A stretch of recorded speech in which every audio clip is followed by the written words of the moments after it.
Being pregnant with Callan, everything was normal until it wasn't. I actually had a high-risk pregnancy with my first, so we never really announced our, other pregnancies just because we were cautious.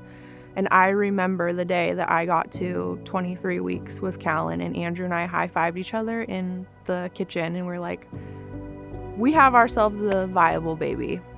We live a little ways out, so we live in shed.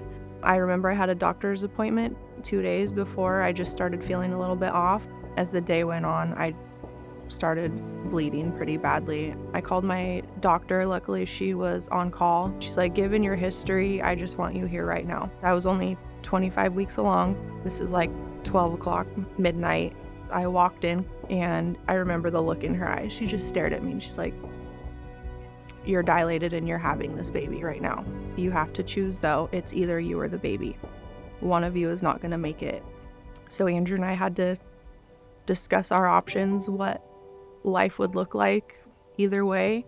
They basically sent someone in just saying like, you're gonna give birth, we're gonna hand the baby to you, and you're gonna have about 60 seconds with him as he passes away in your arms. That was pretty intense, to be honest with you.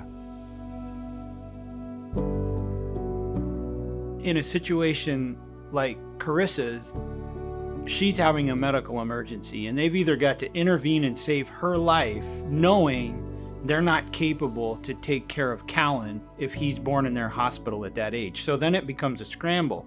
Can we get people there that can help Callan fast enough? Whereas if we can get her here, she's got the people that can take care of her, and we're right across the room able to take care of their son when he's born. They did end up stopping my labor, and my OB got a hold of Dr. Leonard down at RiverBend, and he was like, get that mom here right now. I can save her and I can save her baby. So as soon as I was stable enough, I was on an ambulance and on my way to RiverBend. When Callan was born, it was super scary. I was on bed rest for about 11 days, and then I got woken up, in the middle of the night. They rushed in and they're like, you're in labor. Baby's heart rate, he's not tolerating it this time. His heart rate's tanking. You're going in right now. It was just like the flood of emotions, of I hope everything's okay. I just remember the doctor holding him up and announcing it was a boy, and then he let out a little cry. And I just remember thinking, it's gonna be okay. He was about 2 pounds, I think, when he was born. Tiny, like hold him in your hands, the tiniest little baby you've ever seen.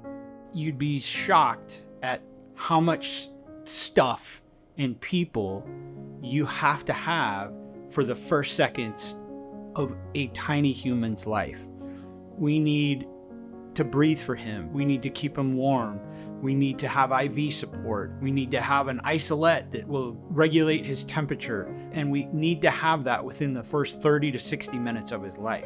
He was on a ventilator for a little bit, limited amount of time that we could hold him. He was in the NICU for 83 days. He went through quite a bit while he was there. It wasn't an easy ride, but he got to come home. The people that you have to have in a situation like this, they're special. These are the people, men and women, that have dedicated their lives to the first seconds of someone's life, the first minutes of someone's life, the first few days of someone's life. And then we have a community that has bought into our vision and goal. I can't think of a better place for the first seconds of someone's life than to be right here with us. The Children's Miracle Network literally provided everything, essentially, for him to be where he's at today. I know they provide all the respiratory equipment, and Callan was reliant on that for months. We felt pretty blessed, even though it was super scary and we were in the NICU and he was so tiny. All the milestones he just kept meeting, and he's just a little champion, man. Because of you, I love my job. Because of you, I get to come to work and do what I love every day. Because of you, we got to become parents. I have 2.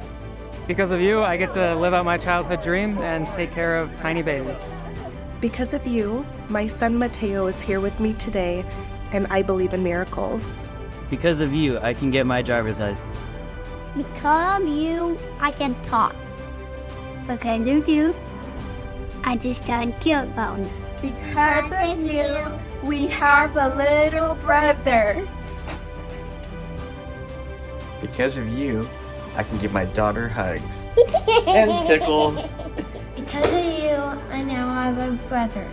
Because of you, we can eat. Because of you, I get to be a big sister. Because of you, I get to have a brother play football with. Because of you, I didn't have to choose between my wife and my child. Because of you, I was able to bring my son home. Because of you, we can give kids a chance.